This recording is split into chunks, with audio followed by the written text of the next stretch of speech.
We were praised by the federal government with respect to how we handled the weatherization program. We had some folks in the state agency who weren't doing their jobs. When we found out about it, then I shut the program down, not the federal government, and it stayed shut down until it was back up and running again properly. So we've actually been consistently praised. My office has been consistently praised by the federal government for helping them to find out what the problem was and fix it. And if I may, Nancy, since it was brought up, I mean, this, I think, is typical. This is sort of how the Tea Party is doing things now. There are personal attacks against people because we don't want to talk about issues because obviously the Tea Party point of view is not popular in Delaware. Are you saying that your opponent is a Tea Party candidate? She's endorsed by the Tea Party. But that there's a difference between being endorsed and presenting yourself as such. Do you present yourself as such? Did you accept the endorsement?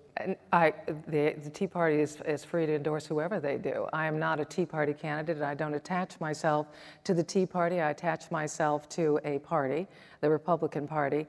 And I look again at the news journal's reporting of this. It was a front page above the fold, and it is on my website that the federal government defunded, actually, shut the program down because it was so riddled with waste, fraud, and abuse. What we've tried to focus on is the larger issue that you mentioned, that there is too much money spent on overhead and not enough money in the classroom.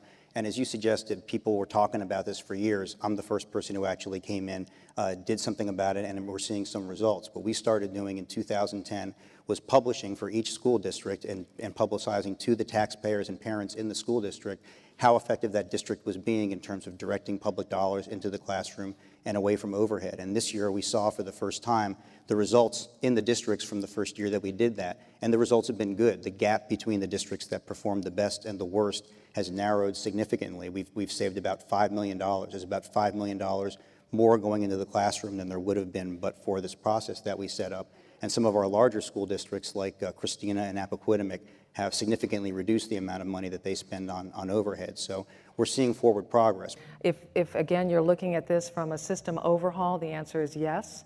The answer is if we're looking at what is working in other states, and you mentioned Maryland, if we can operate in states like that efficiently, more efficiently, we need to look at that. I like the idea that you have accepted my thought about centralized purchasing.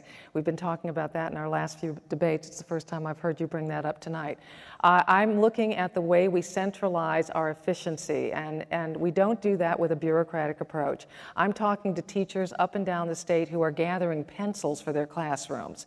The money is not reaching the front lines of our educators, and we have administrative, bloated administration, and that is where six-figure salaries are being spent. I look at this as being an opportunity to successfully lead in terms of what I'm already doing in my own business and what I'm doing in the community. Examples? And I serve on the Economic Development Panel in Delaware, and Milford. I actually chair that. Okay. My business is a multi-million-dollar business, and we're an international business, and we've been doing that for 15 years, working with the state in terms of providing economic development support. I am a member of the Workforce Investment Board, appointed to the executive level by Governor Markell, known as a job creator.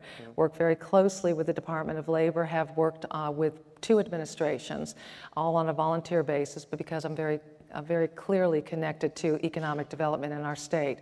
I've been working very closely with Governor Markell and most of the things that I mentioned at the outset in terms of steps forward that we've taken as partners. I'm hopeful that he's going to be the governor for the next 4 years because I think he's doing a great job, but I'm certainly ready to perform that task if necessary. I don't think that Delaware wants a Tea Party governor, and I think that's an important thing that people need to consider when they're thinking about who to vote for lieutenant governor. As I was starting to mention earlier, when Mrs. Valenzuela was speaking to a Tea Party group in Middletown this year, she compared the Supreme Court's upholding of the health reform law to planes smashing into the side of the World Trade Center. And I think that is just a view of the world that Delaware is not ready for. I don't think Delaware needs a Tea Party governor.